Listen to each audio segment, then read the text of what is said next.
انتوا بالظبط. هتلومونا بالظبط. على حبنا لبلدنا ولا ايه؟ بالظبط.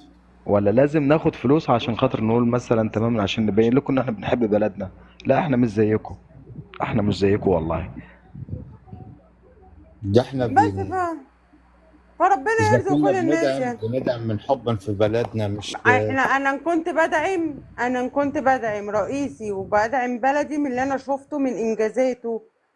انا انا بالظبط. ما بدعمش. انا بص، انا عندي اولاد وبعرف ربنا كويس جدا.